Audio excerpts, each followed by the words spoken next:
Welcome to Three Steps, the second part of a three-part interview with Digital Dwight. Now, Digital Dwight is a man who is known for his love for computers and those things, and for his job. He works for a company called Apogee Invent. But that's not really who he is to me. I don't think of him that way. I don't think of, some people think of him, oh, they are this title, they are this job, they are this thing. I don't think of him that way. When I think of Digital Dwight, I think of his smile, his laughter, and I think of the way he shows up in the world and how much of a great life he lives because he's out there building community, creating friendships, going to festivals, doing these things, just living life well. And, he's a man of integrity, and he's also a man of gratitude. And in this one, we go over trusting men, and we also go over gratitude. And he has a Facebook page called Generating Gratitude. Highly recommend you go to it. There'll be a link down below. And he also talked about community. And he does a really good job of telling you about the things that he would like to see more in community and things that he tries to generate for himself. All right, see you inside.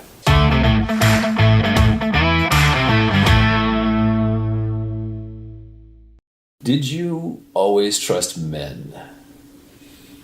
Yeah, I feel like I've always had a pretty good trust in men. I do feel like I had a pretty decent upbringing, and that was nice.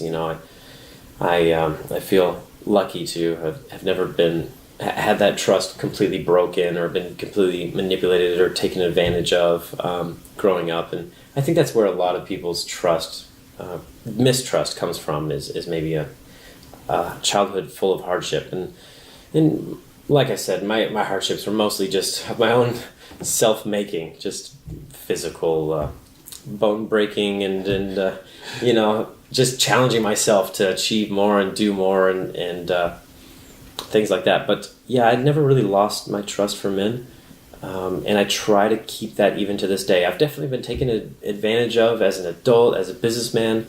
I have been left holding the bag financially with poor business decisions and things like that.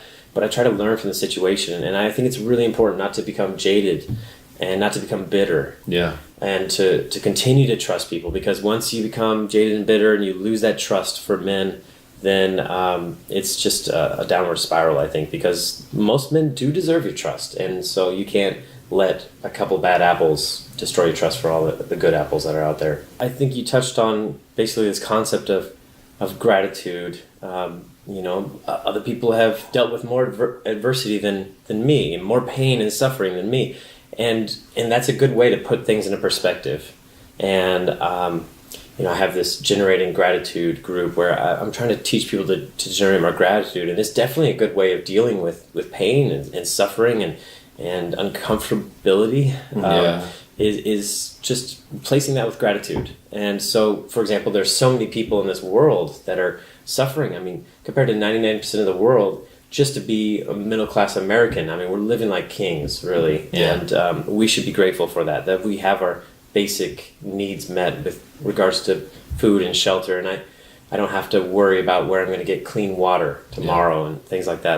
That's really important. And so just to kind of put that in perspective and show that gratitude can help push you through almost anything. Yeah, I'd love for you to share with them about the gratitude group. Yeah, it's called Generating Gratitude. You can find it on Facebook. It's a group that I started with an ex-girlfriend of mine, actually, and call it Generating Gratitude. Join there, and basically it's just encouraging people to share their gratitude. So people can post whatever they want on there, even if it's, hey, my band is having a performance on Saturday night. But with every post, you have to say what you're personally grateful for, and I police that, and I make sure that people realize, okay, I have to write what I'm personally grateful for. It's not enough just to share a meme onto the page or to share your event or whatnot, but you can do that stuff as long as you say what you're personally grateful for. So it could be something simple like, I'm grateful for the sunshine today. It provides me with light and warmth, and it feeds the food that I eat. Or it could be something more deep. I'm personally grateful for the relationship with my aunt because she's so caring and generous and talented, things like that. Yeah. How did you get started with the idea? What instigated this? Because you've been doing this for a while. Yeah, well, a couple of years at least, and it's amazing how much it's grown. It's only about 5,000 people in that group, which is considerable, but what's really amazing to me is that it's taken on a life of its own, and that people are contributing to it daily, sometimes up to a dozen or so posts per day, and I think that's amazing.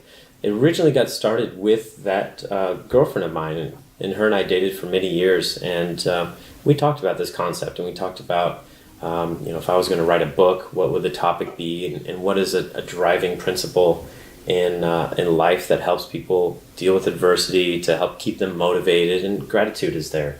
And that was kind of a core concept that we talked about. And then generatinggratitude.com was available, and bought that domain and just finally put it into use. We started off making a page, but the Facebook groups just get so much more traction than pages do. And so that's kind of a change that helped. Yeah, that's awesome though, man. It's really good. And I've been on it myself, and it's like, I really like it. It's great to go on there and like just see people be in gratitude, be in appreciation of life and what's going on in the world, and also being like, things are not so fantastic, and I'm grateful for this. So it's inspiring. It really is. It really is. Yeah, totally. It can change just reading, not even posting, but just reading other people's gratitude. Yeah. Journal entries, if you want to call it that, the posts on there. That's really, really inspiring. Yeah. A lot of people are going through some hardships, and they just replace their sadness with gratitude. You can replace anger with gratitude. It's really a force for good, I think. So, what are your thoughts around community? Because I think of you as someone who is a community builder. I love having community. And believe it or not, I feel like I'm more introverted than I am extroverted.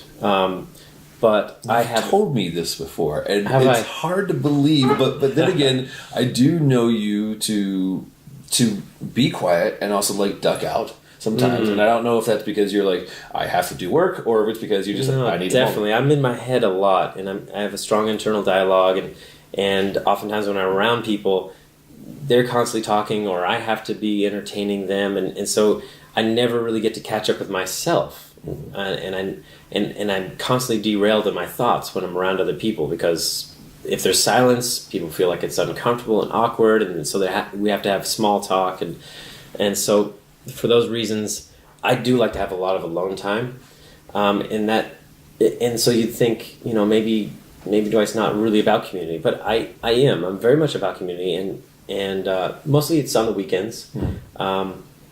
And one of the nice things about community, you mentioned Burning Man. That's an amazing community, and I think one of the reasons is that in the Burning Man festival, electronic music kind of community, guys give each other hugs, and I think that is an important distinction between that kind of community and maybe a hard rock community.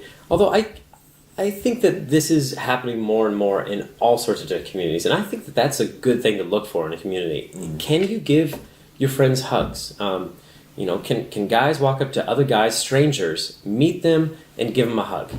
I think that's a really good thing, because it's very disarming. It shows an immediate brotherhood, and so I would look for communities where hugs are acceptable, and I would look to give hugs and to make that a standard. Yeah. If it's not the norm, start doing it. Yeah. And people will not reject you. 1 in 1,000 people might get a little off kilter and uncomfortable about a hug, but you'd be surprised. 999 people would just think, wow, that's amazing. Yeah.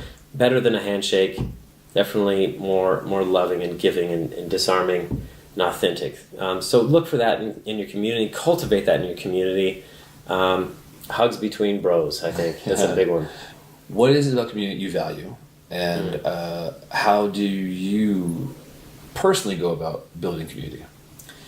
One of the things I value in community is the people in the community around me, their ability to give. So I don't like communities where people show up to an event and they think, well, I gave my money, now what do I get? I like people that show up to an event, maybe give some money, and to think, okay, now how do I produce? I'm part of the experience for everybody else because I'm here. I'm now part of this experience. So what can I give? Even if it's just a smile or a hug, or maybe it's just, a cool jacket you got on, and people are like, oh, that's cool, you look like fun to be around. Or maybe it's a dance that you do, or a magic trick, or maybe you go to karaoke and you sing and you're actually the center of attention. But regardless, I think that's what I look for in communities, and that's a really important aspect. Surround yourself with people that are willing to give once they show up, not just look for what they can get once they show up. It sounds like you're saying putting in the effort, putting in the extra effort to totally. how you show up and what you bring to the table and how you bring yourself to the table. Yeah, that's really pretty awesome, because there's definitely a lot of like community that is, we're just here to be here, and that energy doesn't feel as inclusive or as Totally. Participatory. So definitely, I mean, that's there's sort of the Burning Man aspect of things, though. It's like there's no spectators, right? Right. Exactly. Radical participation. Yeah, totally. Yeah. So what have you done over the years to build your community? Because you've got a pretty freaking awesome community of people. Well, thank you. I'm so grateful for the community of people that I find myself surrounded by. A couple things is I will commit to an event, and it's leading up to that event. I'm so exhausted, hard day at work, and I think, I'd just rather lay here. But I like to honor my commitments, and so if I check the box going on Facebook event, I want to actually honor that commitment, because I don't want to have that reputation of being the kind of person that doesn't show up when he says he's going to show up. And so I think step one, show up. And I try to remind myself of that a lot of times. I think, I'm exhausted.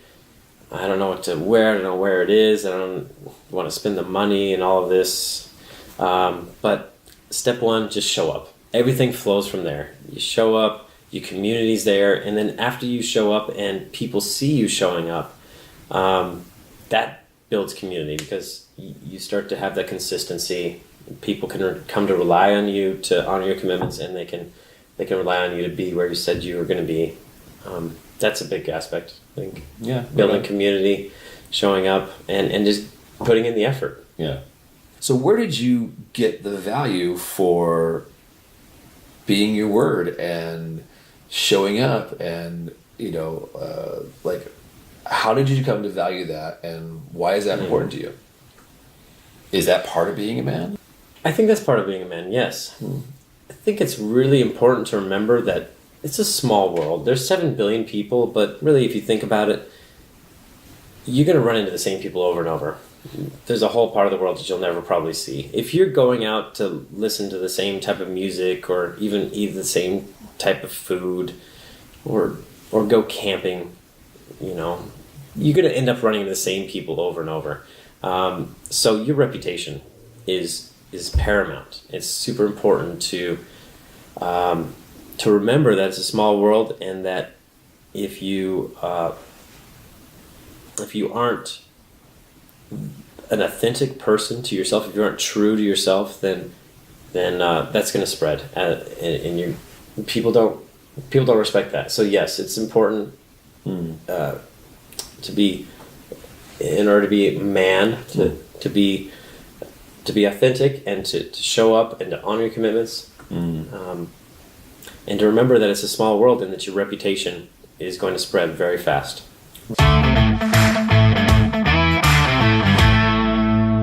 Thanks for watching. So, if you liked the interview, hit the thumbs up button, and also subscribe, or hit the bell for notifications. Leave a comment down below. What do you think of that interview? What do you think of community? And what do you think of this gratitude conversation? Yeah, it's a good one. Be sure and check out his Facebook group, though, Generating Gratitude. Beautiful, beautiful, beautiful post on there. It's just really heartwarming. All right, see you on Friday.